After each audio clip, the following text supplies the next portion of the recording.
Good evening, everyone. Welcome to the March 17th regular meeting of the Board of Trustees for Lewisville Independent School District. I would like to announce that a quorum is present. The meeting has been duly called, and notice of the meeting has been posted in accordance with Texas Open Meetings Act. We will now convene into closed session as authorized by Texas Government Code Section 551, specifically 551.071, 072, 074, and 082. And the time is 6:01. Thank you all.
How you been? What's a good opinion today? You okay?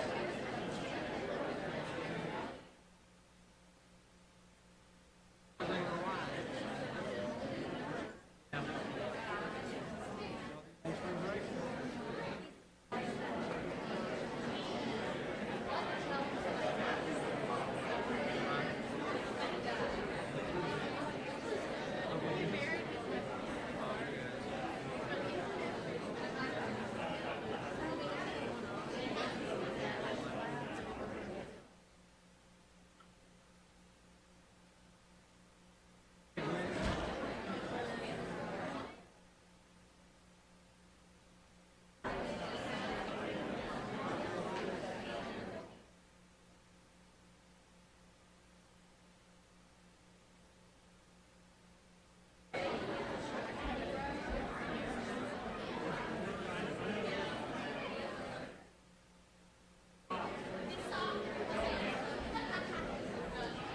Yeah, you did all right, didn't you? Okay.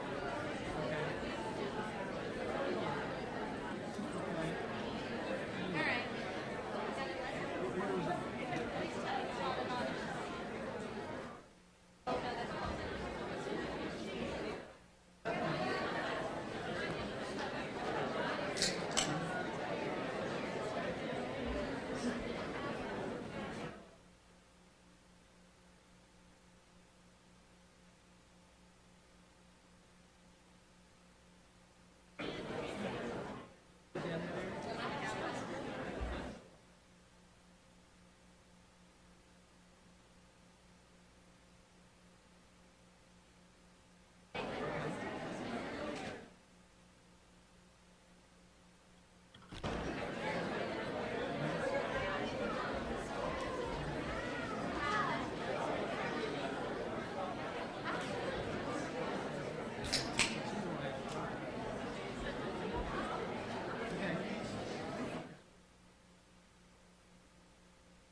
Our daughter wanted to have lunch.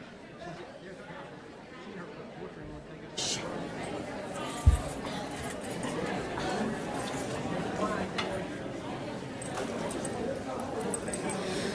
Okay.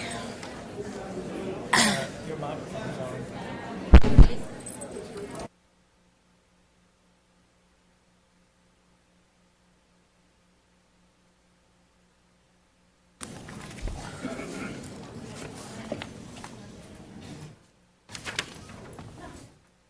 Look at that, 7 o'clock on the nose. Awesome. Good evening, everyone. We will now reconvene into an open session, and the time is 7 p.m. Please join us in the Pledge of Allegiance. Pledge allegiance to the flag of the United States of America and to the republic for which it stands, one nation, under God, indivisible, with liberty and justice for all.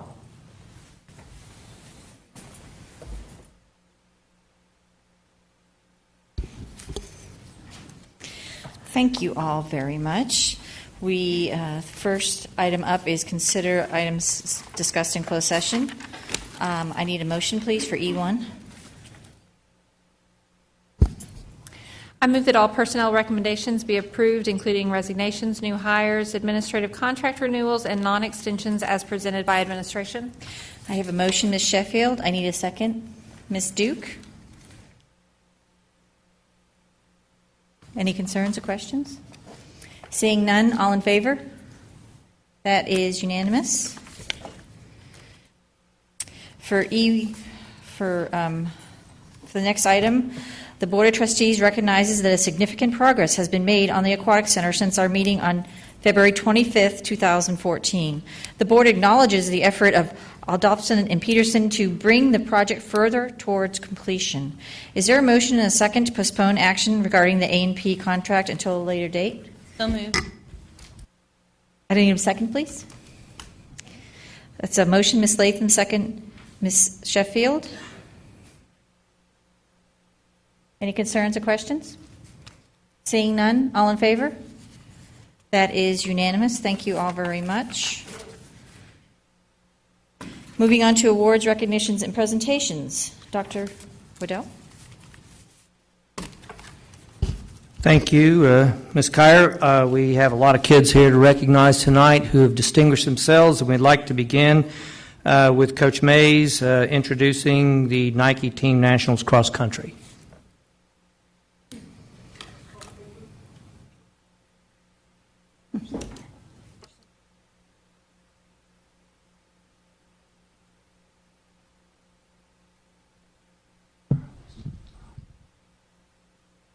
Thank you, Dr. Waddell, Mrs. Kyer, Board of Trustees. We're very fortunate tonight to have with us members from our cross-country teams at Hebron High School and Flower Mound High School who participated in the Nike Cross Nationals in Portland, Oregon in December. The most elite cross-country invitation-only meet in the nation.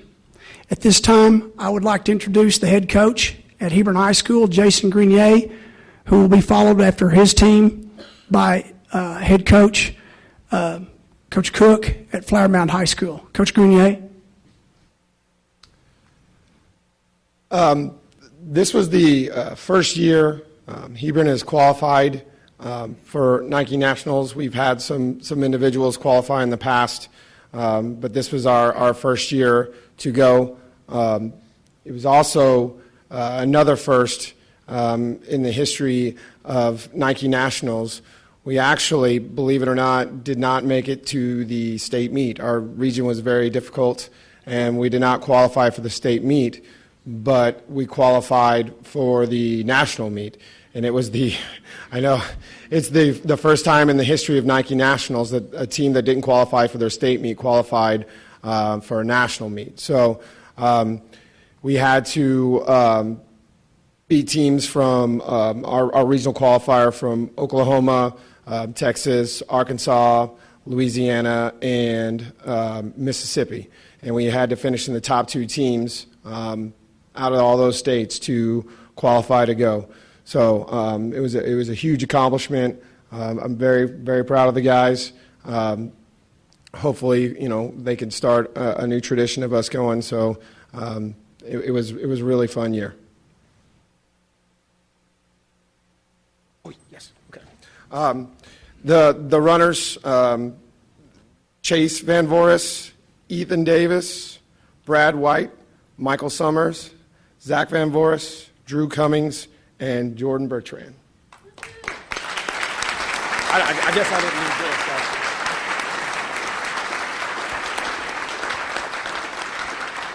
Coach Andrew Cook from Flower Mound High.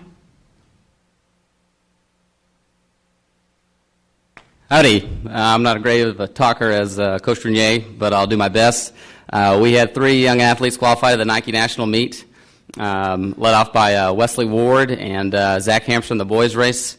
Both those young men competed in a race against, I think there's 4 or 5 states from the South, and they were both top 5 in that race. So great performance by those 2 guys. Just to let you know how fast they're running. They're running 5 minutes per mile. They do that once, twice, 3 times, and they kick it in for another 200 meters.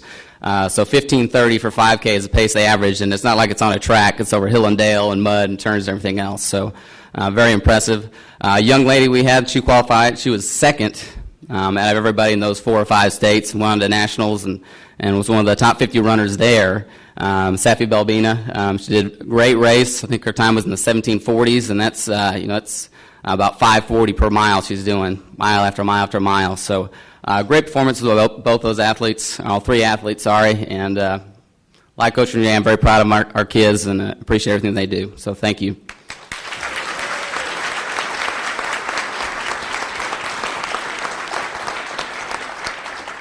Would the parents of these athletes, if you'd please stand so we can recognize you.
this time, if the wrestling coaches and their members would make their way in.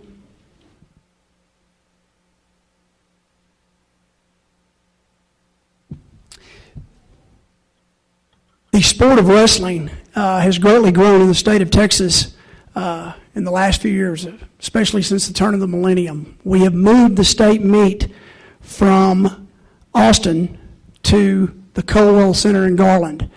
We were fortunate to two of our teams that are with us here tonight place kids in the top 6 at the state meet in Garland a few weeks ago. Joe Daniel, the head coach at LHS, has coached wrestling for quite a while in LISD. He used to be the head coach at the Colony. Got out of it for a few years. We hired him back. Mr. Kosh hired him back for our girls program at LHS. He's done an outstanding job. Also, this past year, we were able to take what we considered, or what Coach Ryan Gale and I considered Frisco's best wrestling coach, and get him out of Frisco. And Chuck Brown took over the boys program at the Colony. Right now, I'd like to introduce Coach Joe Daniel. He'll be followed by Coach Chuck Brown. Coach Daniel and LHS. Come on up here, Joe. Why don't all of y'all come on up here?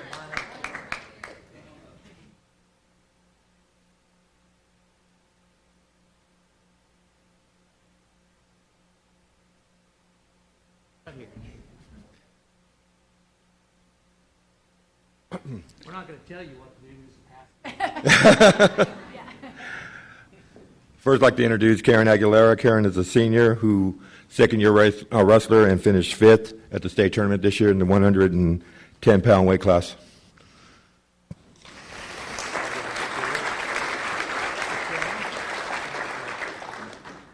Next is Sophia Galloway, a senior who finished 5th at the state tournament in the 138 weight class.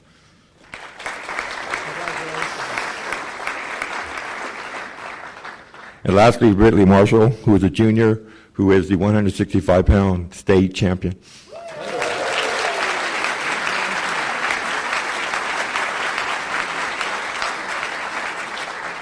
Chuck Brown from the Colony. Thank you. I want to introduce our two state placers. We have junior Jacob Green. Jake finished 42 and 6 this year on the season, was finished 6th place at the state tournament.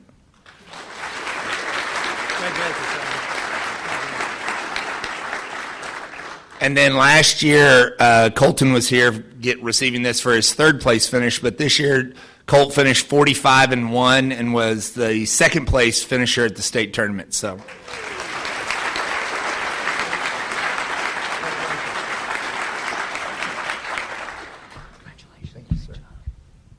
I'm going to introduce our boys coach at LHS, Coach Noel Peterson. Then he'll introduce his wrestler. This is also Coach Peterson's 2nd stint in LISD as wrestling coach. He began the wrestling program at LHS back in the 80s. A little story about Coach Peterson. He had a bus accident back in the 80s and got called into the AD's office. At that time was Neil Wilson. And he thought he was going to lose his job, but when he realized he wasn't going to lose his job, he knew he would never be able to drive a bus again. And Coach Wilson said, "Noel, you can keep your job. You're still going to drive the bus. We're just not going to pay you to drive the bus."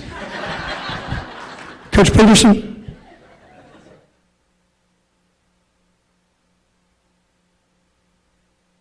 I sure do miss Neil. We didn't have any state placers, but we did have 2 state qualifiers and a state alternate. Joe Head, excuse me. Joe, as a senior, wrestled at 195. He was one match out of placing. Cameron Alaniz wrestled at 160. He was 11th or 12th in the state. And our alternate was Xavier Franklin. Xavier's coming back next year as a junior, will be a senior next year, and the other 2 boys are graduating. I wish them luck.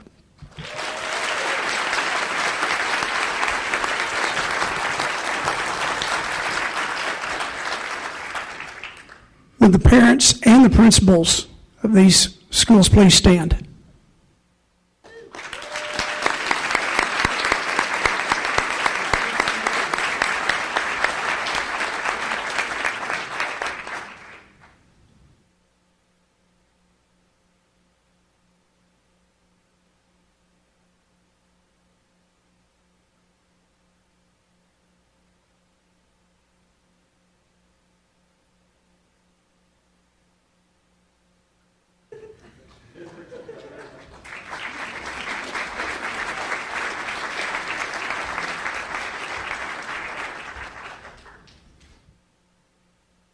And now we're going to ask Bill Watson to come forward for our state honorees in music.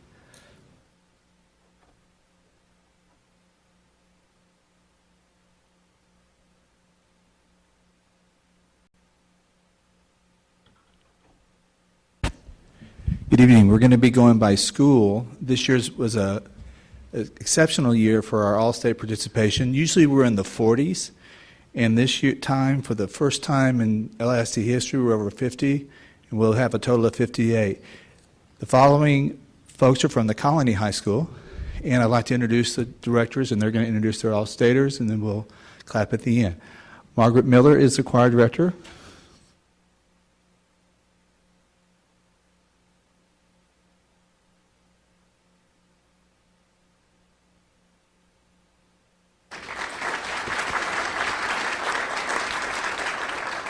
And we have two band directors here, Luis Saldana and Jeff Bridges. They're going to introduce their all-staters.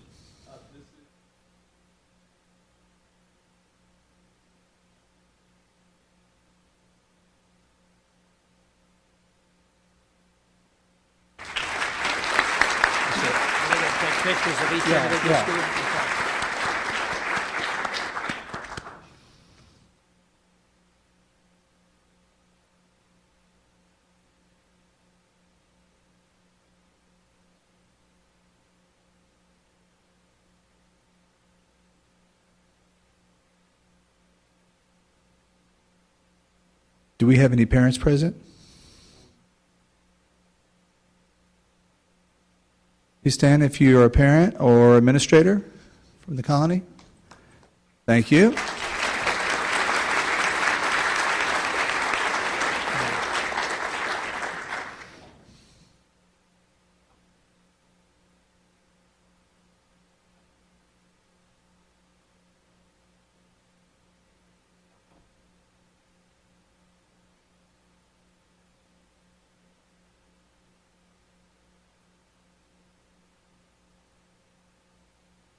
Lewisville.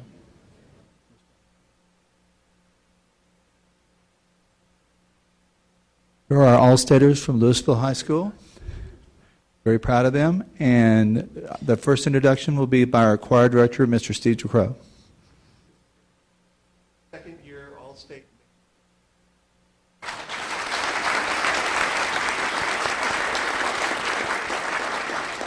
And our band director, Dr. Marty Courtney, will introduce his all-staters.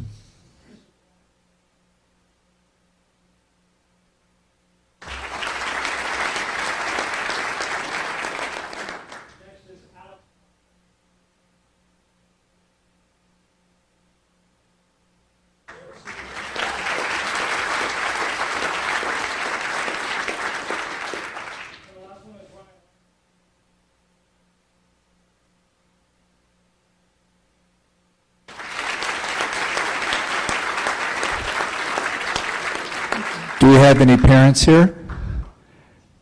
Thank you, parents.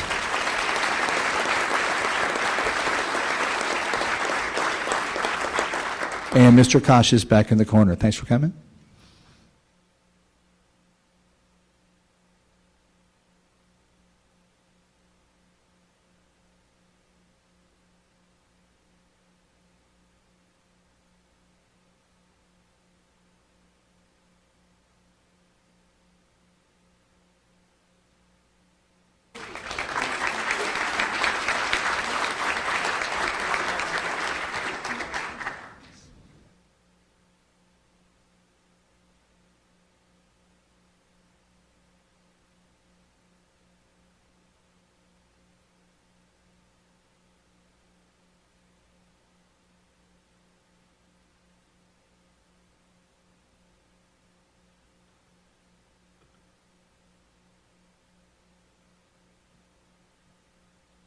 We now have the All-Staters from Marcus High School. We're going to start with the choir, and the Associate Director of Choir at Marcus High School is Mr. Wes Davis, and he'll introduce their All-Staters.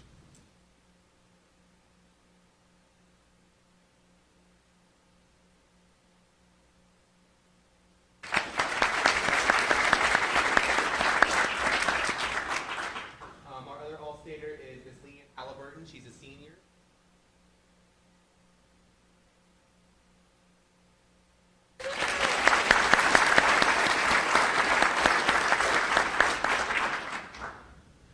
And our head band director is Miss Amanda Drinkwater, and she'll be introducing the band All-Staters.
We'd like to also have the parents stand and administrators. Thank you.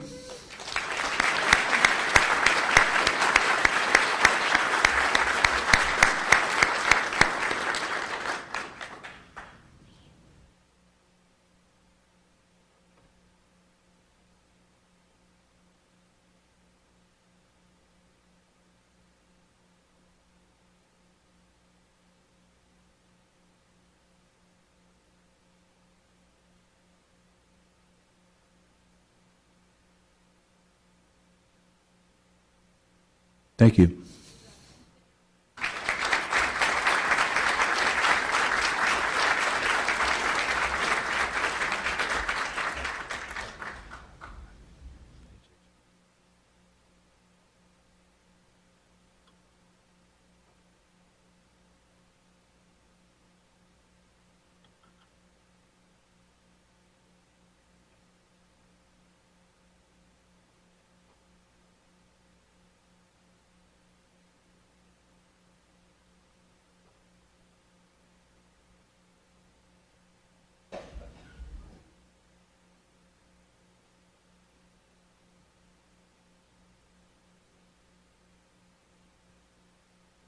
These are the All-State students and directors from Hebron High School. And first of all, introducing the band students will be Mr. Randy Seeley, who at the TMEA convention was elected the band division chair. So he'll be the person in charge for the next 2 years of all TMEA activities at our band. So here's Mr. Seeley.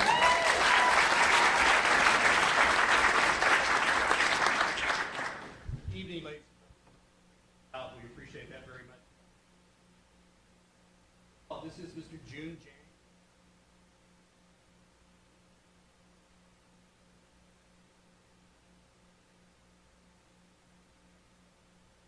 This is Michelle Mahler. Michelle is an oboe player, and she is also.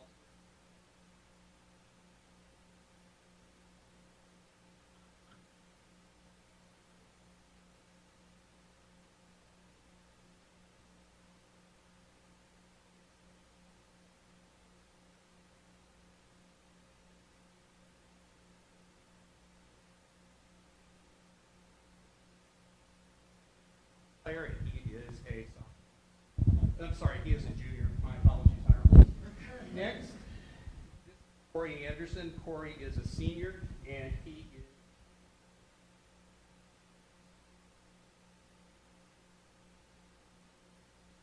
one more, I don't know if I mentioned this, Grace Chen here in the middle of the lineup, who was an alto sax player. She's also a 2-year All-State.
Could we have the parents and administrators please stand?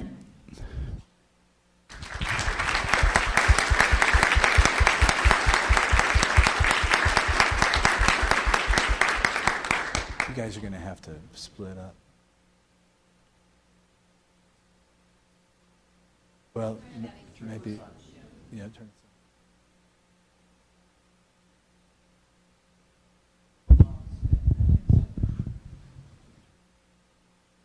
Down.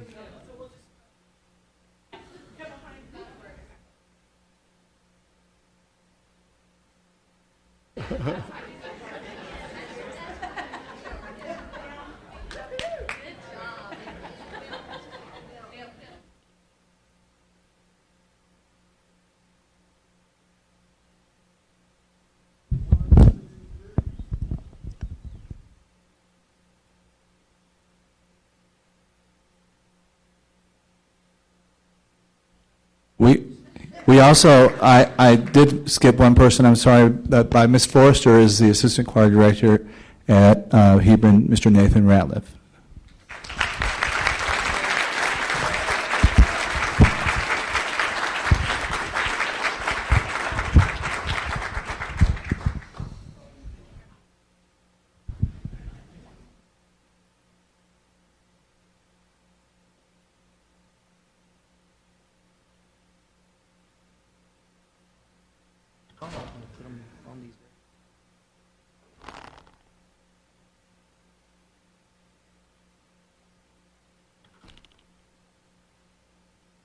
Oh.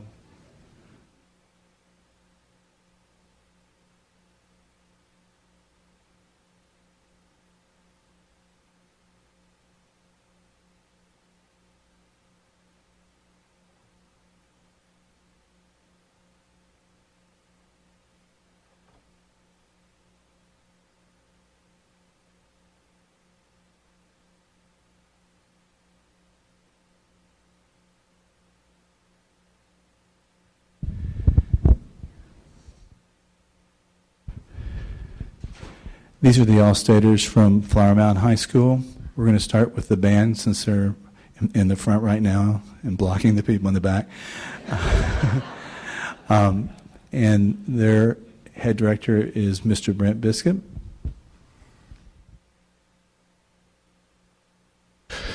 This is Emily Tyler, her first year in All-State on flute. Christine Kim, her first year in All-State on flute. Gente Park, third year in All-State on clarinet and was also first chair. Colby Bond, his first year in All-State on clarinet.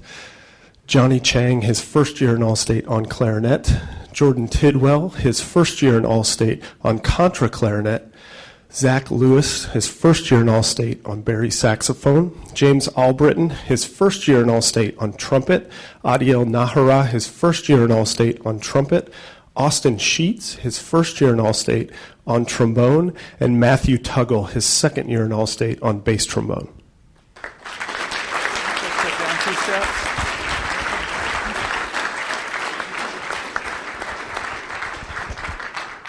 Introducing our All-State Orchestra members is the head director, Miss Ann Smith. We have Aditya Deversula on violin, 10th grader, first year All-State. We have Erin Huang on cello, second-year All-State junior, and she was also first chair in the state. We have Andrew Dunlap on bass, 10th grader, first-year All-State, and Jonathan Fields, bass, 12th grader, second-year All-State.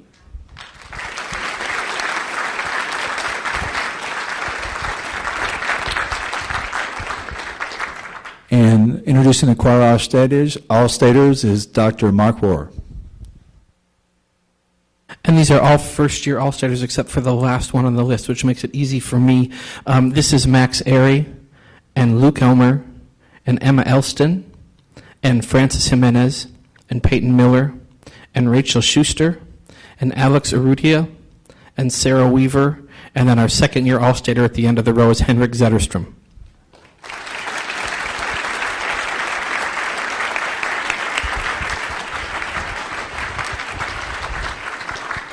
If you have any parents and administration, please stand.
For anybody sitting in the back that wants to move up front, please feel free.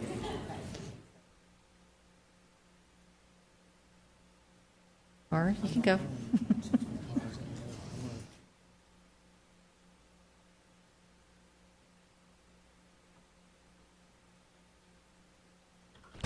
Kathy?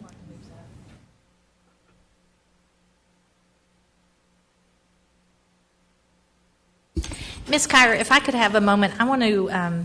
I was able to go on a tour of the colony today and see all the development that's going on. If you guys haven't been out to the colony, I encourage you to go to the Top Golf. Is that what it's called? Top Golf, and see the Nebraska furniture store that's being built and all the development that's going on. We've got 2 schools out there, and I just want to thank Joe Perez with the city manager's office for giving me that tour and for being here with us today. Thanks. We got more than 2 schools, but Well, yeah, they're being built. I know. I'm just kidding. 2 brand new schools being under construction. Yes, yes. Thank you. Because man. Okay, moving on to hear requests to address the board. Persons desiring to address the Board of Trustees must fill out a speaker's card prior to the meeting. No presentation shall exceed 3 minutes. We do have a handy-dandy clock. There it is.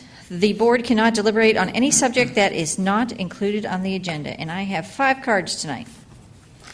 Starting out with Cindy Barnett.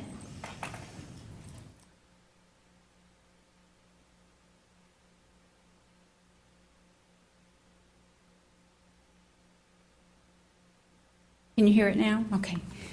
Good afternoon. I'm Cindy Barnett, and I appreciate y'all being up here and giving me the opportunity to come before you with my concerns.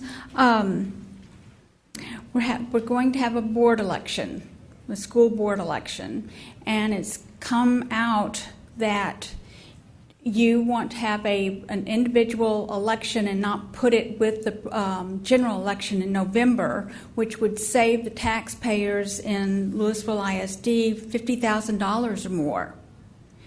And my concern is that we've already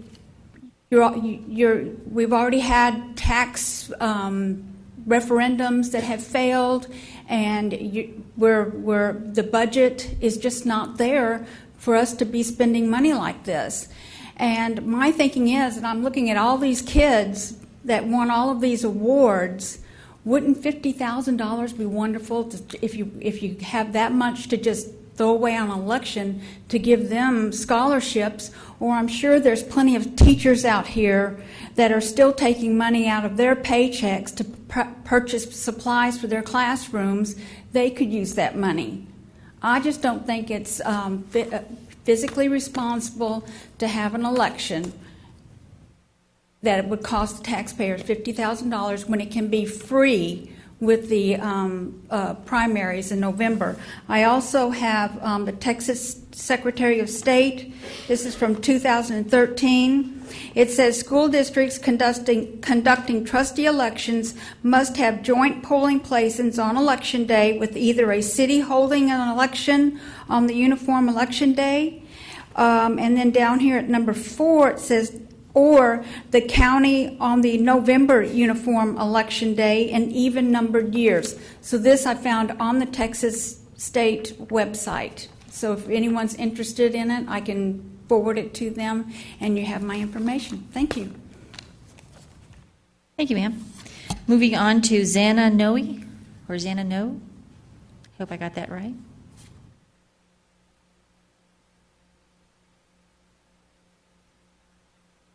Hello, my name is Jana Noah, and I have to sit down, I guess.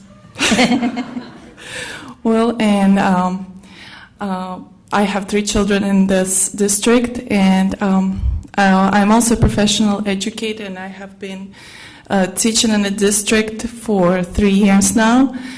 And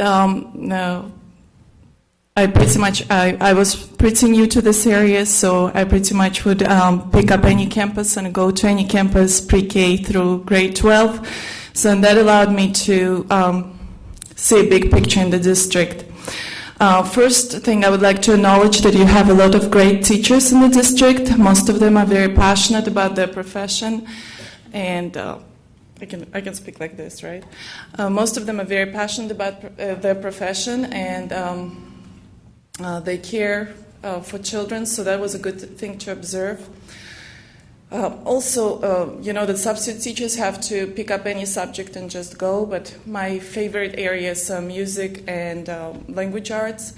And in the past few years, I have seen a lot of bubble maps. There are bubble maps on the walls in the classrooms, bubble maps in the children's journals, and bubble maps in every lessons plan. So, and I get the idea. The idea is to be able to dissect the information and help with comprehension. But traditionally, reading lesson is the best time for children to express their imagination, express their ideas, to be able to retell the story, connect to the characters. And I also observed that content, most of the reading content is social studies / multicultural stories. So I don't know what, I didn't see too much of a content like in a great American classics or great European classics. I think those stories are, the best to teach values and to build a character. And I also see a lot of posters in the hallways with the flashy sentences. But they're not as great as actually reading a good story with the kids and have a discussion. And I know I participated in strategic design in the summit and in the groups, and I know a lot of parents expressed that It's great to have innovations, but it's also good to keep good old traditions. They still have a lot of value. Thank you very much. Thank you, ma'am. The next card I have is Brett Wooten.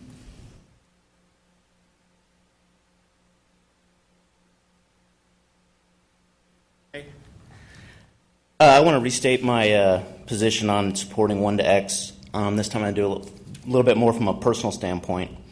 I want to express my gratitude for what the board has done to share part of a commentary I wrote for KERA for the basis of what I plan to say.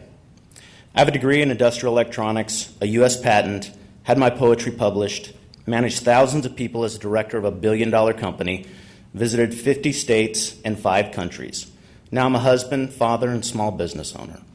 Oh yeah, and I'm dumb. At least that's the way I thought of myself in the 3rd grade, where Mrs. Nicholas, my teacher, sat down in front of me and asked me to read a passage to her. I knew I couldn't read it, so I hung my head and told her I was dumb and couldn't do it. Her reaction was a quick hug. Then she looked me in the eyes and said, "We're going to fix that." That year I was diagnosed with dyslexia and placed into a class that helped me learn to deal with this common disability. That was an edited piece. I would recommend you listen to the full one online. Dyslexia, like many disabilities, is a constant reminder of your inadequacies. I hope to God you have no idea what it feels like to be an 8-year-old child staring at yourself in the mirror and crying and calling yourself dumb. Well, I do. And I will tell you it leaves a scar that never fades. Being a father now, I cannot even imagine what my mother must have felt when she walked in that room. Great teachers and a forward-looking school district did truly change my life. Another key that unlocked my potential was my first computer. With its 5.25-inch floppy drive and a word processor with a 60,000-word spell check was an amazing gift. Technology was a game changer. It leveled the playing field. It gave me the opportunity to express myself in writing as I was never able to do before. I do not believe it is overstated to say that technology made my life possible. For the first time, I realized I was not dumb. I was just like other kids that needed glasses or hearing aid. I don't know if you can comprehend what that means, but I can tell you it is significant. Technology can and is helping children of all kind that need help due to a disability or just may speak a different language. Or God forbid, we just make learning fun. I would like to say one thing and suggest another. First, I would like to thank you for all those kids you've leveled the playing field for. My suggestion after attending many of these meetings is what I suggest to my wife when she comes home a little strung out. Go spend some time with the kids and remind yourself why you do what you do. I have no doubt 40 years from now, your praises will be expressed at a podium not much different than this. Thank you. Thank you, sir. Scott Ward.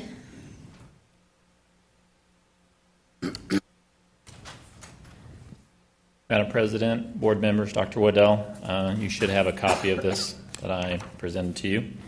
I stand here today to express my frustration with LASD in the slow reaction to Title IX requirements. I have contacted past and current board members as well as staff as early as 2011 and as late as last month. My goal tonight is to formally enter this concern into public record. It is the policy of Lewisville Independent School District not to discriminate on the basis of gender, disability, race, color, or national origin in its educational and vocational programs, activities, or employment as required by Title IX, Section 504, and Title VI.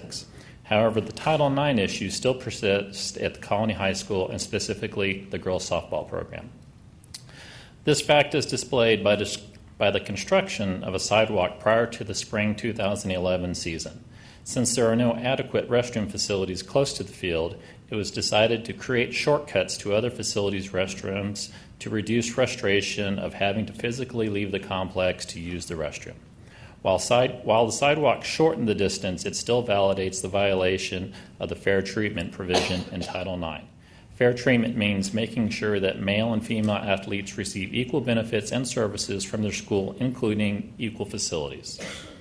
Making the girls travel 4 times as far for the restroom facilities instead of 5 times as far is not a long-term solution and actually impacts the playability of the game itself if a girl will need to use the restroom during the game.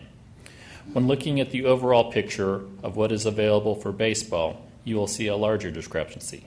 This includes the press box, seating arrangements, and concession stand, in addition to the lack of restroom facilities.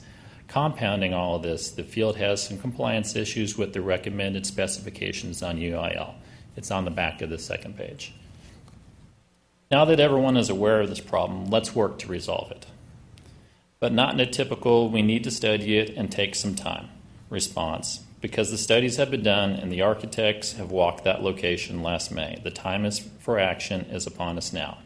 Keep in mind, since the sidewalks were built, the following major projects have taken place: district-wide facility assessment, LHS softball field relocation, LHS rebuild, LHS auditorium, Marcus and Flower Mound sports packages, Marcus and Flower Mound ninth grade centers, iPad rollout, technology upgrades, and the infamous West Side auditorium. Parents, players, and fans have waited patiently for the basic necessities, and I urge all of you to take this matter up immediately. The issues faced by my daughters could just as easily impact yours. Not only is it time to abide by federal law, but it's time to do the right thing. Thank you. Thank you, sir. And last but not least, Bill and Carolyn Sapansky. Thank you. Good evening. My name's Bill Sapansky. This is my wife, Carolyn, and we're here to talk about the Kane Sapansky Foundation in Special Education. Kane lived for 24 years with Down syndrome and heart defects. For 18 of those years, he was guided by LISD special education instructors. In 2011, Kane died of a heart attack. As a memorial to him and as tribute to special education instructors, we created the Kane Sapansky Foundation in Special Education that yearly recognizes outstanding special education instructors or paraprofessionals within the district. They are recognized by an award of excellence and a cash award of $500. We can't stress to you, and I know you appreciate the work that they do. We thought it justifiable that in Kane's name, that as a memorial to him and in a tribute to special education teachers, that we yearly recognize special education instructors. It's our understanding there is no award dedicated solely to special education instructors within the district. Carolyn, do you have anything to add to that? I'll pass these out over here, but I feel like that lady who had to bend over. We tall people have an issue here. Many of you on this board know our son or knew our son and were instrumental in his life.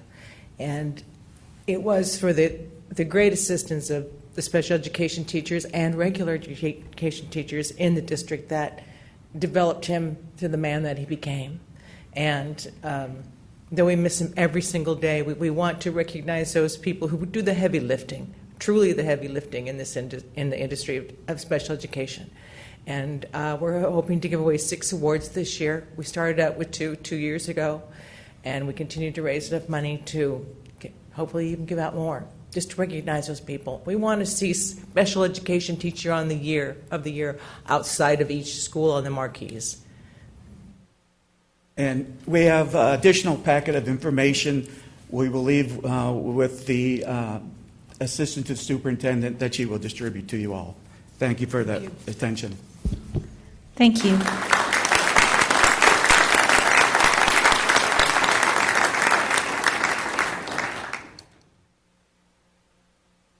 Well, thanks to all that came to speak to us tonight.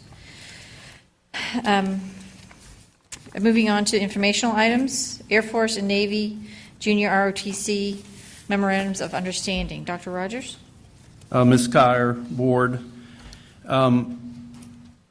Of course, all of our high schools, our 5 high schools, have a junior ROTC program, and we are entering into some new MOUs or memoranda of understanding for the Navy and Air Force, but we wanted to bring a couple of things to your attention. One, the armed services are starting to fund these programs different than they have in the past. In other words, they're only funding their part for half of the salary of the officers that serve in these programs for 10 months versus 12 months. And so we pick up the rest of the tab. And so our plan is for those programs that only provide 10 months of compensation, that we grandfather all of our current junior ROTC folks, but in the future, if their programs are only being funded 10 months, then we only fund their salaries for 10 months. So that's different. The other thing that I do need to bring to your attention, it's a pretty common thing that some of our junior ROTC programs get put on probation. You know, they sort of ride a roller coaster as far as enrollment. And so we have a couple of programs that are currently either on probation or being considered for probation, not because they've done something wrong, they just can't get they can't meet the numbers that the armed services are requiring. So we'll continue to monitor that. We normally meet with the officers of the region and develop plans on how to increase enrollment in those programs. But we wanted to make you aware of the two things. I will tell you, Dr. Hood-Hanchy and HR and Craig Martin in purchasing have been great working with these MOUs. So, Thank you. Moving on to discussion items, LISD strategic design. Dr. Haynes. Thank you, Madam Chair. Mr. Jerome Froese, the Director of Instructional Technology, will be making this presentation or assisting with this presentation tonight. Thank you, Dr. Haynes. President Kyer, Dr. Waddell, esteemed members of the board, I am very pleased to invite Mr. Roberts, a Forest Wood Middle School science teacher and a student of his, up to the podium this evening to talk to you about his experience with XCamp. XCamp, as you know, is one of our professional learning opportunities, and I invite them up at this point.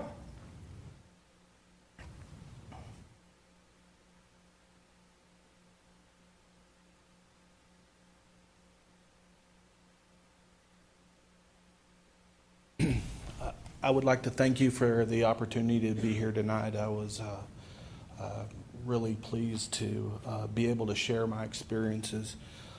In the fall of 2012, our LEAP teacher had her students produce a public service announcement.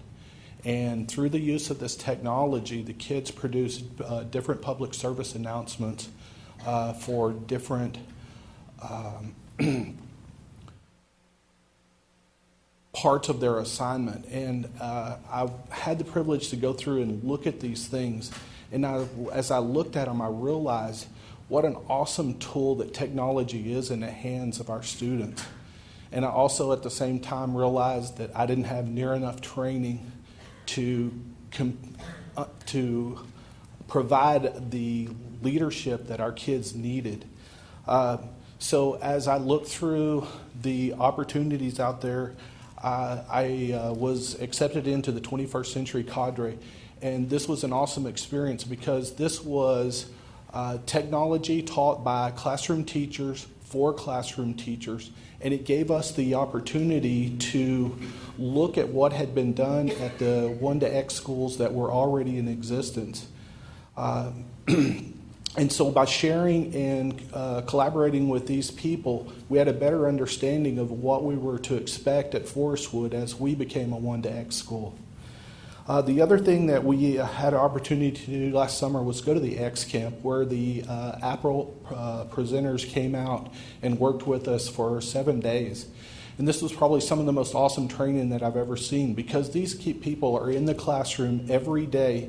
They use this Apple technology, and they showed us all of the things that they were doing with the technology and how they were using it in the classroom and what we could expect from that stuff. The other thing that I wanted to talk about too was these students, technology is the tie that binds them all together. It's the one thing that they've always had in their lives. And it allows them to learn in a way that is very different from those of us who have been in the profession for 25 or 30 years. And these kids, their learning styles are different. And so the technology that we use with them every day, it's kind of unusual because never before has there been a time when teachers were not the expert when it came to something in the classroom. The technology that we use is an awesome tool, and it allows our children to show things that we never even dreamed about in the classroom. The last 2 years have been probably, of my 27, 28 years in education, the last 2 years have been the most awesome years due to the fact that all of this learning that has taken place, because now I'm a learner too, and we share in our classroom with these kids every day. We not only teach, but we learn. Never before has there been a time when there was more to teach or more to learn out there. And I just want to thank you for your stance on 1 to X and everything that you've done. And I'd like to introduce my former student, Morgan Preston. Hi, I'm Morgan. I'm a freshman at Flower Mound High School, and I just kind of want to emphasize today what technology has done in the classroom and how great it's been. And I'm not going to lie, when they first announced that they were giving iPads to students, I was honestly terrified because I've always been an old school learner, you know, like preferring pen and paper and books and not these machines that were so liable to fault. But after only a semester and a half, now I can't imagine working without it. So I admit to being one of the least organized people I know, but suddenly these iPads are working miracles on my organization skills. Before, I would always lose papers in the mess I call my backpack, and don't even get me started on keeping track of assignments. I'm sure any teachers here understand what I mean when I say students like me have a tendency to lose work. But let's use my biology class as an example of how technology has improved my lack of organization. Let's say we're in class learning about DNA and have a worksheet over the lesson due the next Monday. What I can now do in class is take a video of my teacher talking or take notes on her lesson, and as soon as class is over, I go on an app called My Homework and type in the due date of any assignments that were given to us. I can then set a reminder on the app that will have an alarm go off, let's say 2 days before it's due, and I can then go onto School Web and download a blank sheet of paper and take it onto an app called GoodNotes. There I can kind of highlight it and insert pictures and take notes and fill in the blanks that my teachers have set there. And then as soon as I'm done with the assignment, I just upload it to her school webpage and I'm done. I don't have to keep track of paperwork. I don't have to cut and glue. I don't have to make a mess in my room that my mom's always complaining about, you know? Like, suddenly all this paperwork is organized in this tablet that we can fit into our laps. What's so great about all of this is that what I can do or my classmates can do, anyone can do. iPads give us new ways to express and organize and learn to be productive. My sister, for example, is in a theater arts class, and on the way home from vacation the other day, I caught her in this app called My Eraser, and what she does is she takes pictures from the internet of clothes, and she gets, like, let's say the t-shirt and the shoes, and from 2 different pictures, she can cut them out and paste them together and make an outfit for her script for her class. And then she can write the script on her iPad, she can FaceTime her friends, and then her friends can come over and they can record it all on iMovie. And you wouldn't believe what movies she can make from this tiny device she fits in her lap. The use of technology has not only removed a lot of old bad habits from students, such as disorganization and forgetfulness, but now it has turned into a creative outlet. We can create anything we wish, let our imagination do the talking, bust out of our comfort zones, all with a simple device. Although sometimes there may be flaws, aren't there always in great things? These flaws simply strengthen our students' problem-solving abilities, teaching them things you cannot present with a PowerPoint. We must see the good this technology is bringing students inside the classroom and out. Thanks.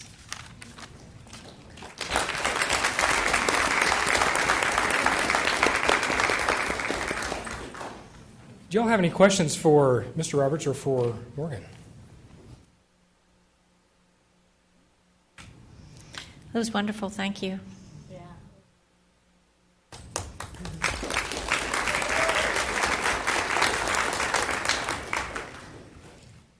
Okay, moving on to the second item under discussion is instructional materials adoption.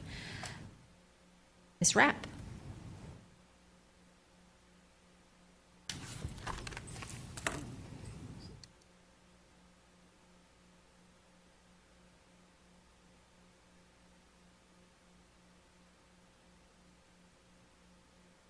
Good evening, Madam President, distinguished members of the board, Dr. Waddell, and the leadership team. I'm happy to be here before you tonight to provide some information about where we are in the instructional materials adoption process. And we have some teachers with us tonight and people from learning and teaching that are directly working on the process, because we know you may have questions about things, and they're some of the best people to answer it. So before I point out a couple of things, I want to recognize anybody that's here that's been working with us on the instructional materials adoption. Would you stand up for me so they can see you?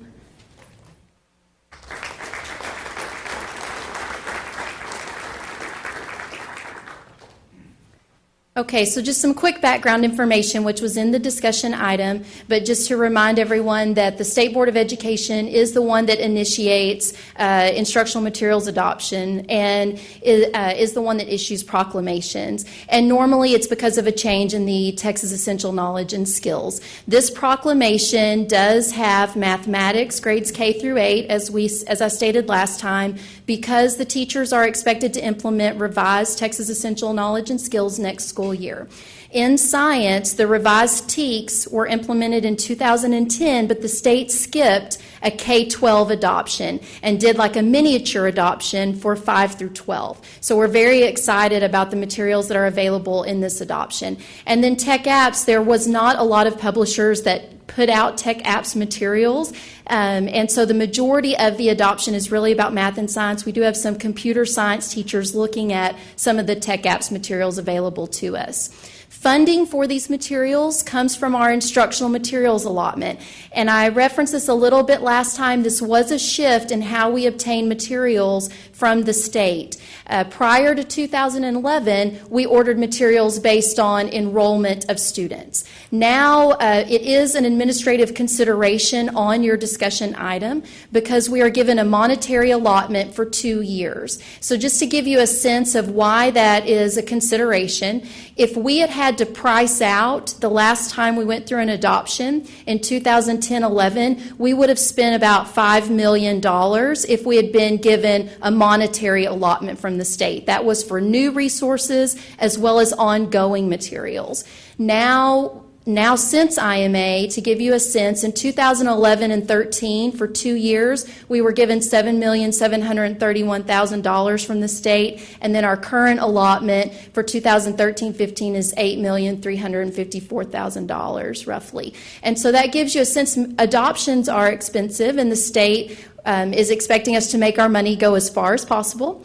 And so with that, one of the things that we're taking into consideration as we begin to narrow the field is looking at the information that has been submitted by the publishers to TEA in terms of what the pricing structures are and what the different pricing options are.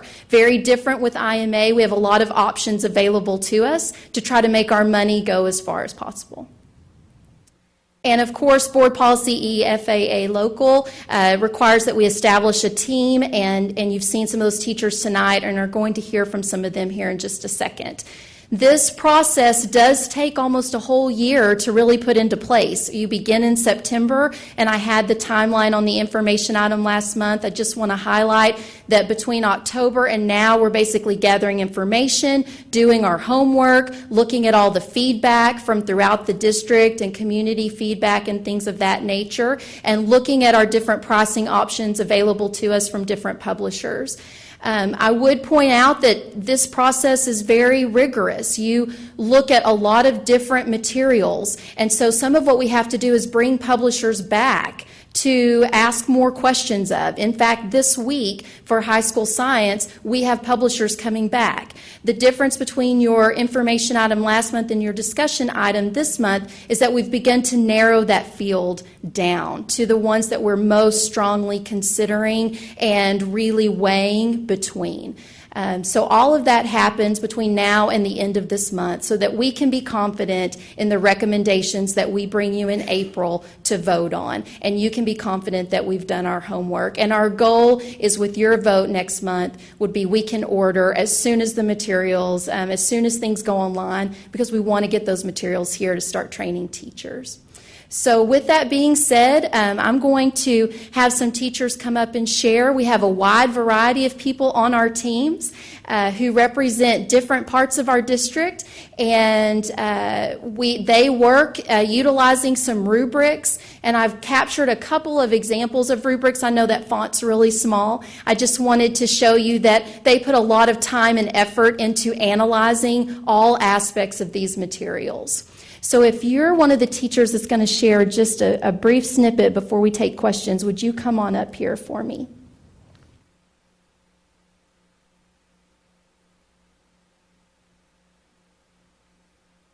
What I'm going to ask them to do is be sure they tell you your name and where they're from, and then they're going to share with you why these materials are so important for the standards that they face. Who wants to go first?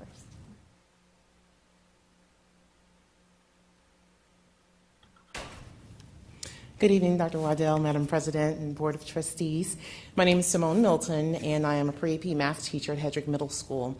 And it was an honor to be asked to be chosen to work on this committee, because it's one thing to hear that you have an adoption coming up and we're going to get a new textbook, but this was so much more. And being a part of this really helped me to understand what our new TEKs were that we would have to know and teach in mathematics. It also allowed me to truly understand strategic design better, because by adopting this and going through this entire process, we've been able to see just how the materials that we've been looking at will allow us to truly have students engaged, truly use communication and use technology so that they can be more actively engaged and learn in a relevant manner that will really stick with them. We can stand in the front and teach until we're blue in the face, but that doesn't mean it's going to stick or connect for them. But when we give them a medium, as the young lady, I believe her name was Morgan, spoke earlier, we're giving them something that they know that they were born with. I mean, our children have never dialed telephones. They don't roll down windows in the car. They have a very different experience than what we've had. So to give them a medium that they understand, to grasp concepts that they don't know, that was our objective, to find things that would make 1 to X easier to implement, to find instructional materials that will allow us to address the needs of our ELLs, our special education department, our gifted and talented, those students who need remediation, our dyslexic. That would allow us to differentiate in a way that would not have our teachers actually living in the school buildings, but able to use curriculum material that they can adjust in ways that they needed to. So this has been a wonderful experience that has helped us to see the perspective not only of teachers looking at the materials, but to also see children interacting with it and how they felt about it, to see the responses and feedback of parents who were involved in the focus groups. And when we come with a recommendation for you at the next meeting, it's going to be a collaborative effort of students, teachers, parents working together to see the needs met, to see the process skills of our new TEKs, to see strategic design in our instructional materials so that our children can truly experience success. Thank you. Good evening, Board. My name is Jolene Sunberg, and I am the GT facilitator at Donald Elementary. I'm going to talk to you tonight about the science adoption materials that we talked about for kinder through 5th. When our instructional materials team formed, one of our non-negotiables was that the science materials we chose must align with strategic design for our district. The materials must be able to be used flexibly. They must be used to maximize levels of engagement with all types of learners, and they must be able to address the state readiness standards. An inquiry-based approach is the most engaging and successful, and this type of approach involves a major focus on hands-on investigations and science labs, because they're equally as important as reading about science and discussing it. We really believe in that kinesthetic connection. When students are able to interact with the curriculum in that way, background knowledge is built solidly, and students are able to more easily bridge that gap from not knowing to knowing, and that's what we're here for. It's much more easy for them to do that in a concrete way with those hands-on materials and those labs and those investigations than just an abstract understanding through reading and discussion. We're also looking for curriculum options that strongly align to our high-priority learning standards so that our students will be well-versed in the big ideas of our new science standards. This way, when they're tested over the process skills in 5th grade, they've had many interactions with the big ideas in that grade level's content area of science. Thank you. Good evening. My name is Lindsay Henderson. I teach 2nd grade dual language ESL at Central Elementary School. And our Instructional Materials Adoption Committee has carefully examined elementary math instructional materials from publishers to identify which of them most closely align with TEA's 2012 revisions of the math standards. With the anticipated changes to the student expectations, math skills will be acquired through a problem-based approach. To apply mathematics with problems that arise in everyday life, students are expected to learn math content through problem solving, critical thinking, and analysis, while also developing and utilizing collaboration and communication skills to represent their thinking. By using a rubric with particular criteria focusing on the process skills, student expectations, technology, and our district's strategic design, our committee has evaluated which materials most closely support our district's and state's vision concerning elementary mathematics. The committee also reviewed parent and community feedback received after they were given time in multiple ways to review the instructional materials in consideration. It is our intent to recommend math resources that will provide our students with engaging and innovative mathematical experiences, preparing them for, as our district's strategic design states, a successful future they will create. Thank you.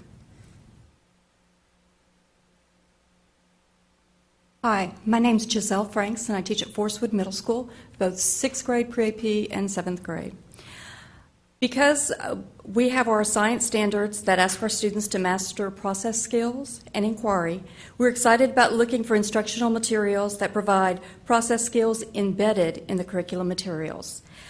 One of the things as a group we looked for were materials that provided a lot of inquiry, problem-based learning opportunities for our students, adaptable to all learning levels. We wanted to go from pre-AP to our special ed students and within the same materials. We looked at an online resource that was more than just a curriculum. We aligned with strategic design, and we looked for things that were innovative and flexible, and we're really excited about some of the products that we saw, and we think we'll use a lot more than what we have had in the past. Thank you.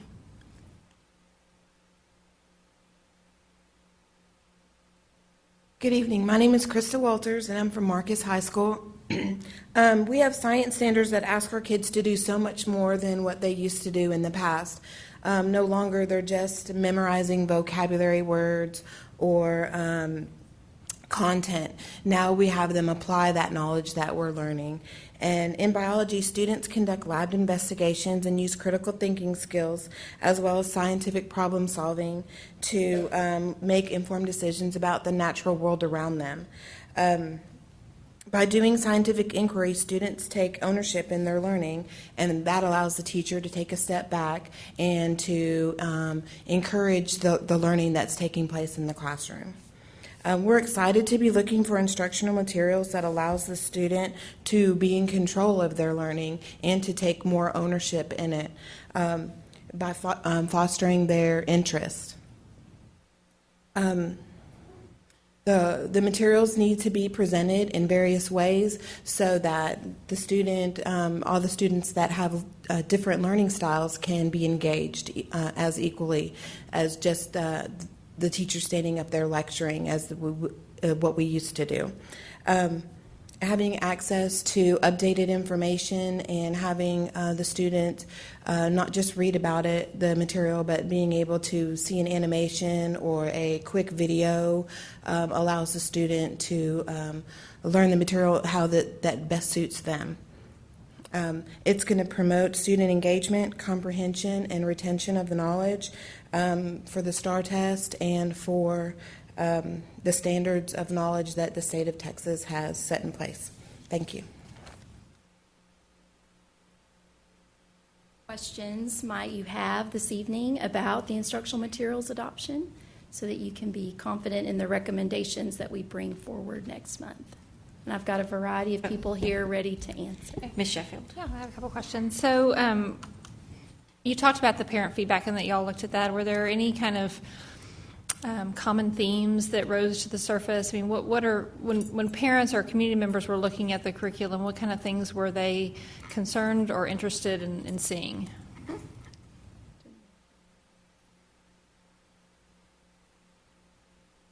Had a committee of parents that we brought together one evening. It was about 20 parents, 20 elementary school parents from across the district. We had them tell us, what is it that you want out of a resource? And one of the things that surprised us the most is I said I could pay you for this, because they said the exact same things that we would say. We want our kids to be engaged. We want our kids to be excited about learning. We want our kids to enjoy learning. And so the things that they say are the things that I would have said that I want out of a resource. So it was good to see that they had a commitment in ensuring that the resources aligned to our strategic design and the vision of our district. So did parents, I mean, but the ones that you will bring forward for recommendation have parents, I mean, they've looked at those and Yes, we haven't seen any overwhelming negative comment about any of the ones that we've kind of narrowed down to, and especially we're still not for sure, like with high school science, we've still got some further questions to ask. One of the ones, for instance, I think it was at high school science sapling, was that right? Or the living by chemistry drew some negative feedback from a community member. So that's definitely something that we take very seriously. And it's not necessarily a resource that we will consider probably in our top selection because of that. The feedback was kind of all over the place, from people being more concerned about ease of use to different ways that the resource approaches the content. So in terms of trends and patterns, I think they were focused on engagement, but it was a little bit all over the map as well. Some people chose to give us feedback about some other resources and not others, because there's lots of publishers, but it was exciting to have it online for the first time. Good evening. I'm with the middle school science, and we received feedback both at campus level and then at the district level. And there was a lot of different things that they seemed to be interested in as far as parents were concerned. Most of it, they wanted it to be relevant, engaging. They wanted it to have ease of use. Was it going to help their child be able to understand? Were they going to be able to use it outside of the school, so that if maybe they didn't have Wi-Fi at home, were they still going to be able to use that as well? And so those are some of the concepts that we looked at. What can they do with it? How is that important? We've looked at what the parents have told us that they wanted as well, and incorporated that into our choices as we're starting to narrow those down. yeah, that's good. And then and just a kind of a clarification, you've mentioned several times flexible, items that are curriculum that was flexible or materials were flexible. Does that simply mean that you've got multiple resources as a teacher that you can draw from? I mean, what do you mean exactly by that? Yes, so you have more variety of formats now with the resources. You've got more than just online and print. With the online, you've got more videos. You've got, like with science, you have more simulations available to you. You've got different ways to practice the material. With math, you want to share an example? But I would say it's more about the formats, more than just worksheets that are reprinted online, if you will, which has typically kind of been what we've seen in the past. One of the things we noticed with the math that really excited the teachers, the students, and the parents, it was a common theme, is that many of the math materials or the two that we're really weighing heavily between, can be done online, and students can actually get immediate feedback. So when you're doing your homework and you're stuck, you can go immediately to the textbook, you can watch a video, get immediate help, you can have it work an example, and then it'll give you a new problem so you can practice that skill as many times as you want. But you get that immediate feedback right then and there. You don't have to wait till the next day when you go back to class and have to wait and get it graded, and you might have done all 15 problems wrong. Now you know instantly, and that was a very exciting feature for us to see in math, to be able to get that immediate, and not only immediate feedback, but immediate help for students and parents. That really excited parents and students both, and teachers. Thank you. Anybody else have any other questions? Ms. Latham. Ms. Latham? You mentioned students. Did we actually have students on your committee, and if so, how many? We did not have students on the committee. What we decided to do was work with the materials with students in the classroom. So any of you that want to speak to trying it out with your kiddos? How many do you want to hear from?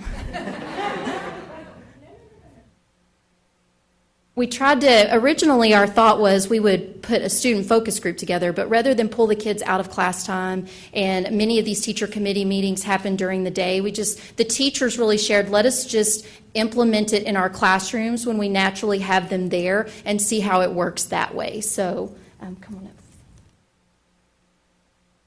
My name is Lisa Haney, and I learn alongside the second grade superstars at Polzer Elementary.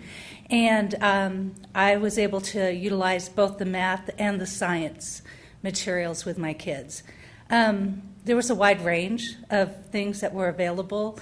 And one of the things that we really haven't done in our district in a while is to do worksheets.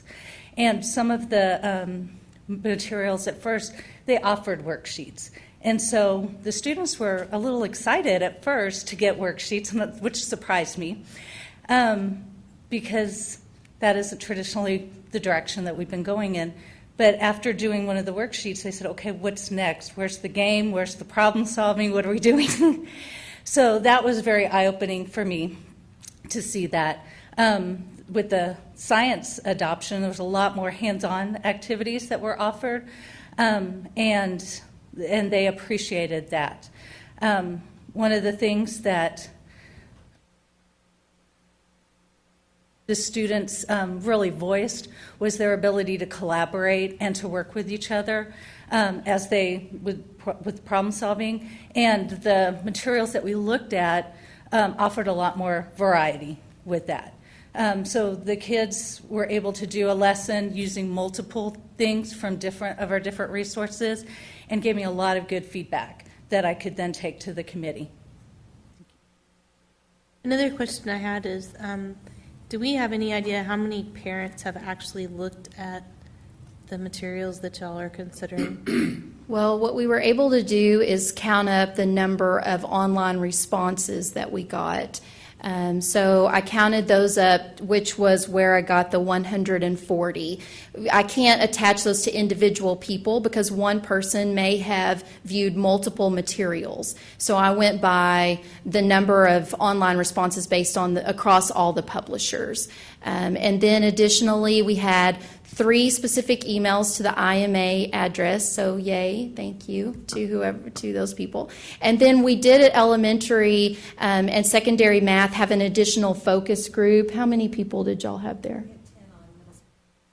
10 on middle school math and 20 for elementary. With high school, middle school science, we beat the bushes, and we were only able to get 3 parents that were willing to come, and they were 3 parents that had already reviewed online, and so we already had their feedback. So I think we talked to a couple of them on the phone, right? We've done everything we possibly could to get as much community feedback as possible. So 140 online responses, and that doesn't mean they looked at all the materials. I hope that answers your question. Yeah. Another question I had was, does the state give you a list of materials that we can choose from? Yes. Or okay, that's what I thought, but I They needed do. to make sure that information got out there. Yes. And I was able to go look at a couple. I had technical difficulties. Yes. That were quite frustrating, not your fault, but I was able to go look at a couple. But I was just curious if any of the other board members, if y'all were able to go out and look at any of the textbooks.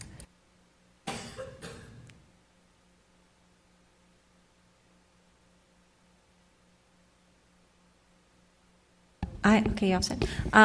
So, just out of curiosity for everybody that participated in this, do you like this process a lot better than what you've experienced in the past?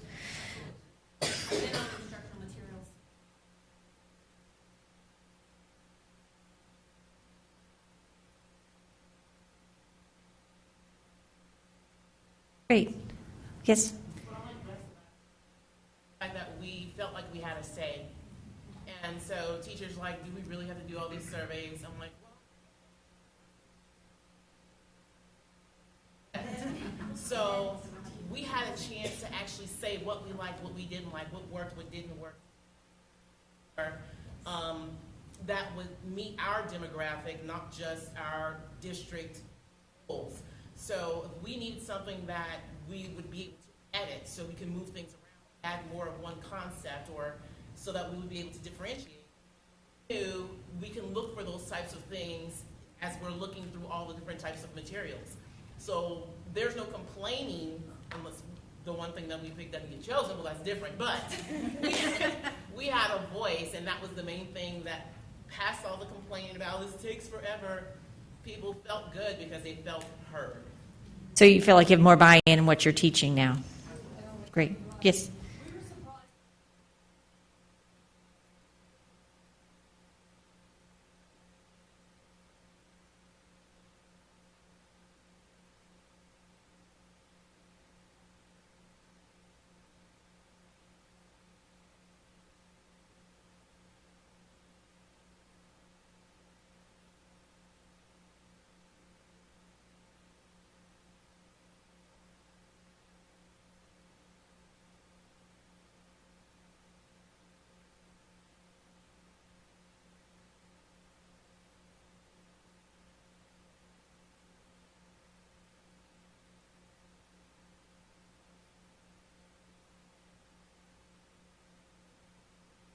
Okay, one more, all the way in the back. Thank you, ma'am.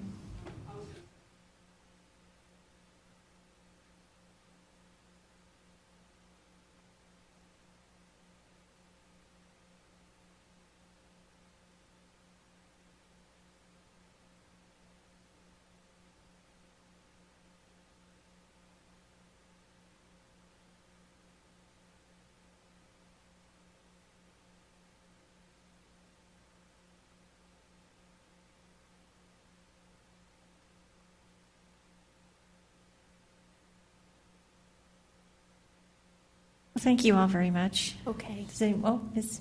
Cox? I just had a couple questions. Yeah. One is, if parents still have concerns or questions, Yes. who would they contact to? They can, if they'll contact me, I'll be sure and direct them to the right curriculum person to talk about their concerns, questions. Absolutely. Okay. That would And be I meant to great. start off by saying thank you. Thank you for volunteering your time and efforts to do all this. It's amazing. But my second question was, it seems to be the buzzword is the critical thinking. It seems to be the buzzword in a lot of these issues, or criteria anyway. So my question is what do you place, what is the word I put in, like the criteria to put in place for critical thinking for students that do learn on different levels when you're selecting the curriculum?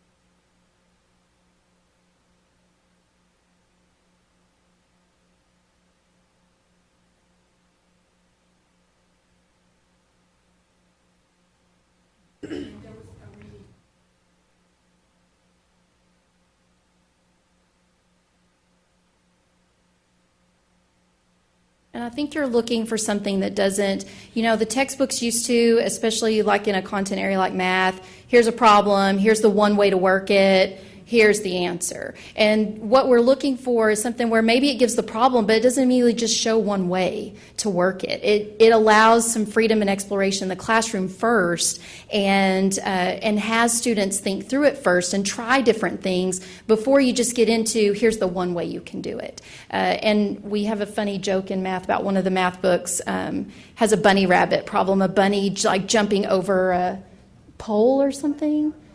Yeah, we're pretty sure that never happens in real life. And so, it's those kind of things. Like, it's hard to critically think about something that just isn't even feasible. So how many bunnies are going to jump over that pole? We've laughed about that a lot. So that's the kind of thing we're looking to stay away from. Does that help? Okay. I just want to say thank you to each and every one of you that are here and any of your committee members that aren't, because it's your expertise that leads our district to the next step and helps us follow our strategic design. And as a board member and a parent, we could not do it without you and your knowledge and how you all work together. So thank you very much.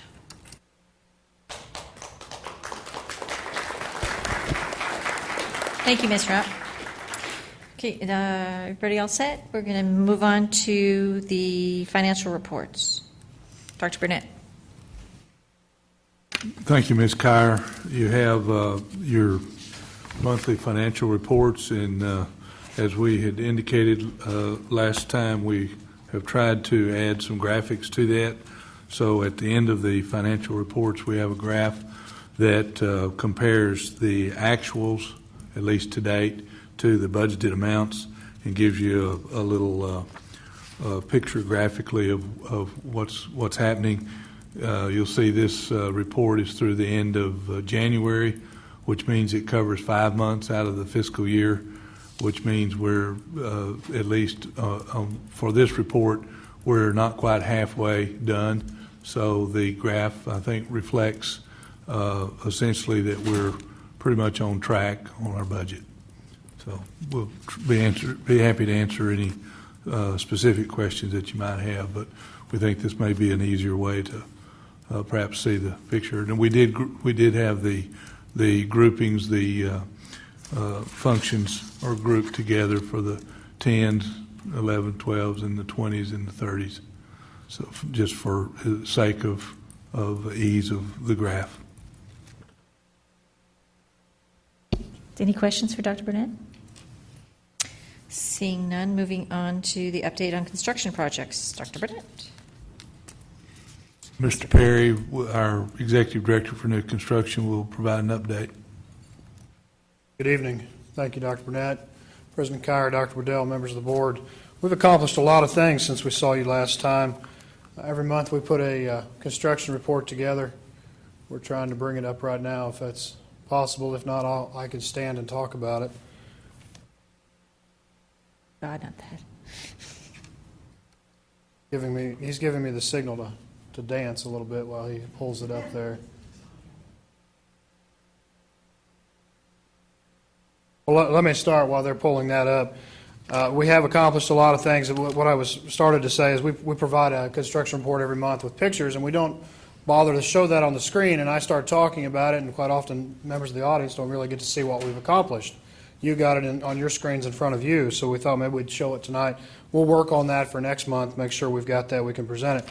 The first cover slide on that is actually Kamey and shows us pouring piers, and there it is.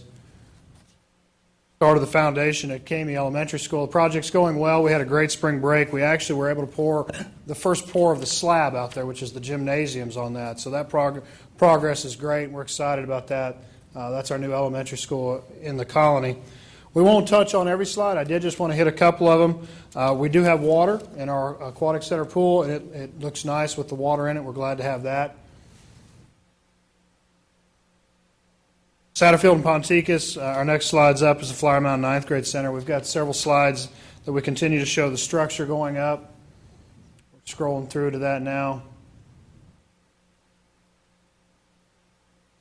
The architect rendering of the Flower Mound High School Ninth Grade campus. You can see from the slides, structural steel still going up. You got to remember this picture was taken almost 30 days ago. So since then, we've continued our masonry, we've continued our interior walls are going up. We're making great progress on those. This is the aerial. And I think if nothing else, even the aerial just gives you an idea of the expansiveness of that campus. It is a huge campus from north to south there. And of course, nothing really sets a picture off other than bright green grass on our sports fields there, baseball and softball. So next slide's up. Should be our Marcus ninth grade campus. Again, the architectural rendering. Next slide there shows a little bit of mud. We're always glad to have a rain. We are at a drought. If it could just wait until we get a roof on, and then it can rain as much as it wants to. Structural steel going up. Again, these pictures were taken 20 days ago. So since then, continue to make progress working on interior walls and exterior masonry. We had a great topping out at Flower Mound. We're scheduling the one at Marcus. That should be coming up shortly, and we'll have a great luncheon for that. We talked briefly about Kamey Elementary. That was the slide we chose for the cover. This is the architect's rendering of that school. Again, made great progress there over spring break. The next couple of pictures just show the foundation work going in. A lot of great things happening there.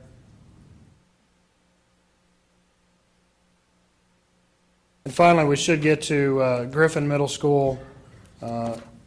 Demolition site work is ongoing. The next slide should show some of the existing structures coming down. Some of the smaller outbuildings are coming down. There we are, right there. Continue to make progress there. That's Balfour Beatty, which did our Lewisville High School project for us, so they're doing really well for us there. We do have a couple projects under warranty. We've listed them there. We continue to track those for 1 year. I won't go through all the different slides for those.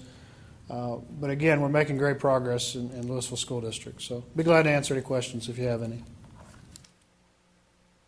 I just have a question about the LHS auditorium.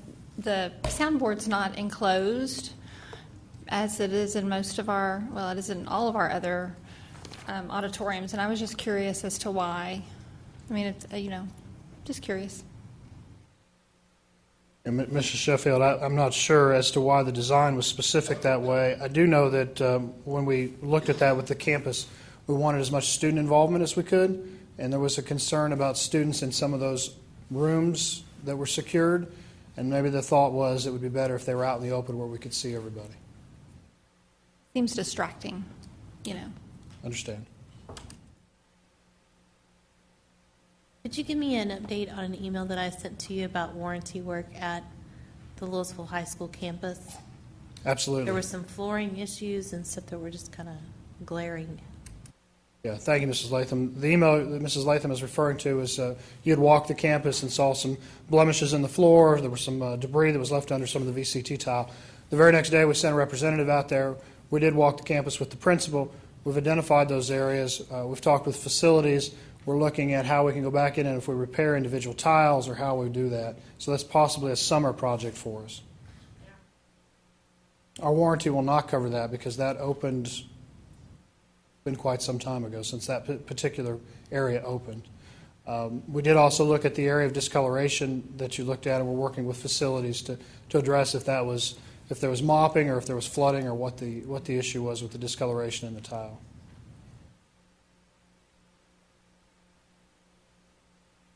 Thank you, Mr. Perry. Thank you very much.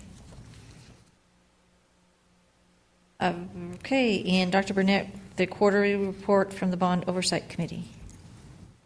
I think we have, Mr. Lonbaugh with the Bond Oversight Committee will present that report. Welcome, sir. Good evening. I'm Lon Baugh, and I serve as one of Mike McDaniel's two appointees to the Bond Oversight Committee, and I'm happy to present this briefing to you this evening. I'd like to also recognize a couple of other folks from the committee here tonight. Aranda Atmesh here, and then Ed Pete back here, and then Scott Ward, who addressed your meeting here earlier this evening. Except as I otherwise mention, I'll be referring to financial information as of December 31st, 2013, which is the most recent information that BOC has received. Overall, in the fourth quarter, in October, the district received bond sale proceeds of approximately $70 million. The weighted average effective interest rate and maturity on the bonds was approximately 3.89% and 13.7 years of maturity, respectively. All of the proceeds were raised to fund construction. Expenditures associated with the bond program totaled $31.9 million for the fourth quarter. There was a $350,000 increase in the budget for the Kamey Elementary rebuild, and there was a $276,000 decrease for technology upgrades. Additional adjustments were made between miscellaneous and unallocated budget amounts, and these relatively small budget adjustments produced a very modest increase in the overall budget of $94,000 to $698.8 million at year-end. Including the most recent $70 million bond sale, LIST has received proceeds of $595.8 million, leaving approximately $103 million left to be issued under the bond package. Of the $595.8 million of proceeds received, $464.3 million has been expended, leaving funds remaining of approximately $131.5 million, virtually all of which has been allocated to construction and other capital projects. I prepared a summary showing the current allocation of the $234.6 million of both not yet spent funds and the unfunded amounts by project. I hope you have a copy of that in your package.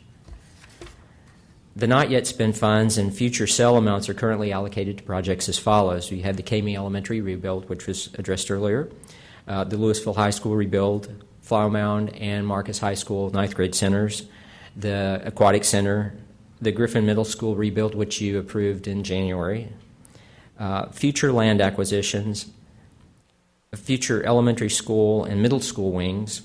And I'd like to note that with respect to that $13.3 million that's allocated on that line, the recently completed demographic study indicates that those wings are not needed at this time, so that might be considered unallocated. Major maintenance improvements, and then technology upgrades, and then other and unallocated amounts. And you'll notice that those balances that are in that spreadsheet that I hope you have includes the reallocation from future land acquisitions to technology upgrades of about $7.7 million, which the board approved in January.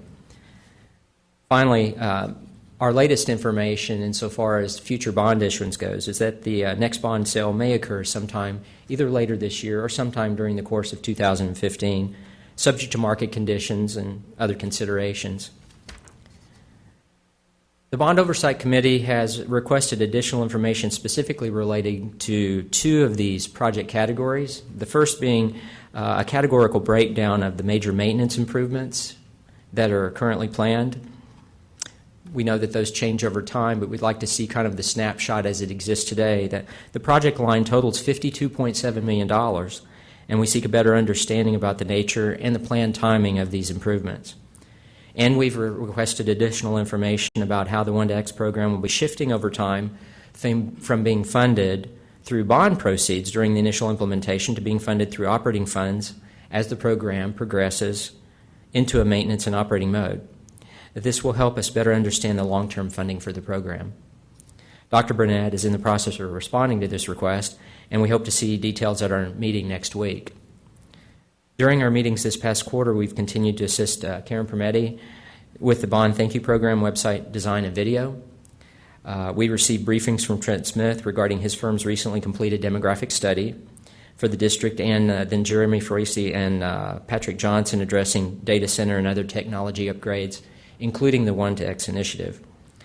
Michael Perry and Dr. Burnett provided monthly updates regarding the numerous construction projects underway. Michael has indicated that construction for both 9th grade centers are so far on track for timely completion. The natatorium delays are being addressed, and other projects are proceeding well. We've changed our meeting times from Tuesdays to Mondays. We appreciate being able to serve the board and the LISD through the Bond Oversight Committee. I'm happy to answer any questions you have about the briefing. Well, I have a question. You've been discussing materials and design standardization in the committee. Could you give us an update on that? We addressed it very briefly, not this last meeting, but the meeting before, and we understand that, well, we were shown a pretty thick notebook, and the thick notebook contains existing material standards that Michael and his group are reviewing and, as I understand, are enhancing based on the experiences they've had with the construction projects that have been going on in the past couple of years in connection with the bond program. So we understand that they're being always updated and trying to be made more extensive. And, of course, the reason why we were asking about those in the first place was to try to ensure fairness and standardization for all construction projects across the district, both now and in the future. You spoke of material standardization. What about design standardization? Are you discussing that at all? We don't have, we have not had a follow-up discussion yet, because our last discussion with Michael regarding that was that they were still going through those materials and that they would be being updated and revised as necessary. I feel like that might be something to bring up, Mike, maybe in a few months after they've had an opportunity to look through those and update them further. But for now, we're kind of in a pattern where they're continuing to go through their review process with them. Any other questions? Well, thank you, sir. Okay. You mentioned I'm sorry. You mentioned something about the facilities assessment. Did you say that y'all were wanting to take another look at that and maybe the prioritization based on the bond dollars that we have left and the new demographic study?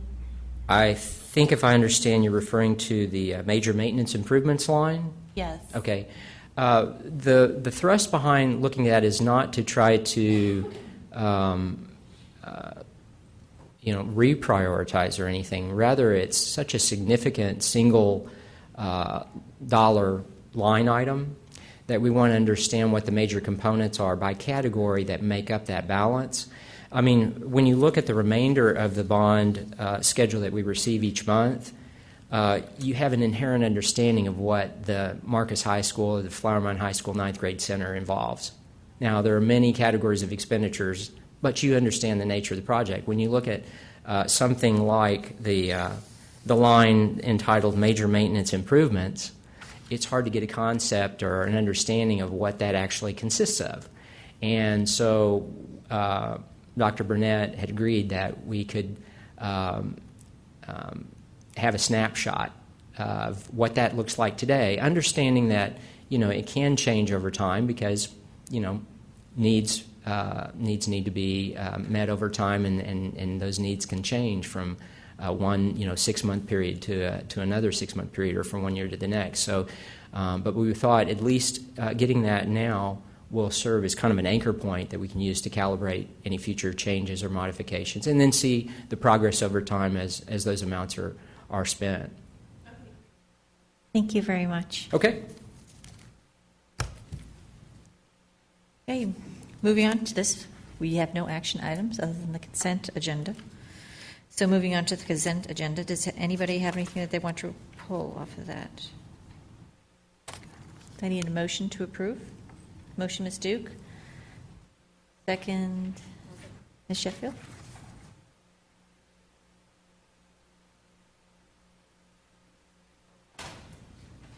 Any questions or concerns? Seeing none, all in favor?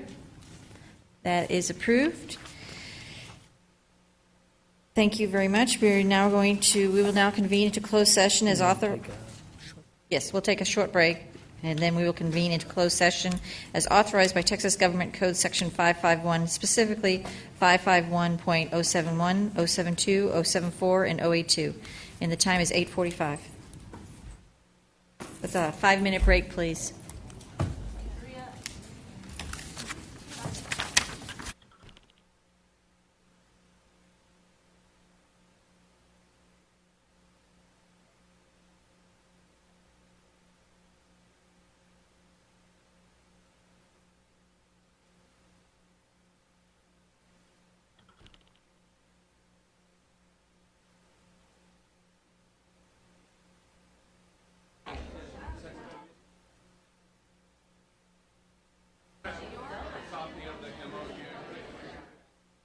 Signature.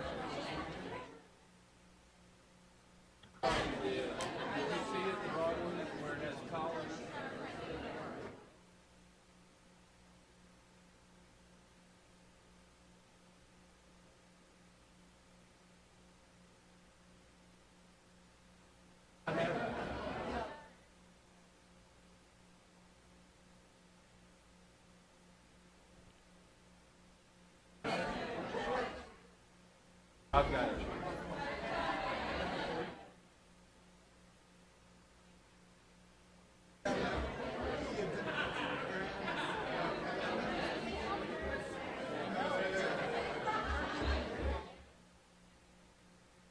From Stacy.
Okay, we will now reconvene into open session. The time is 9:17.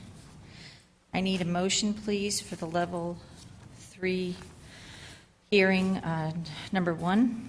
I need a motion, please. Ms. Kyer, oh, that's really loud.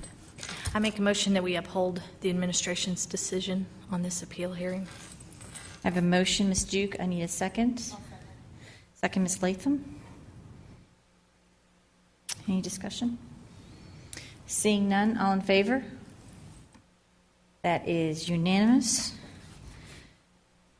Moving on to student appeal hearing number 2, level 3 student discipline appeal hearing. I need a motion, please. Ms. Kyer, I recommend that we uphold. I have a motion, Ms. Latham. I need a second. Ms. Sheffield. Any discussion? Seeing none, all in favor? That is unanimous. If there's no further business, this meeting is adjourned. The time is 9:18. Thank you all very much.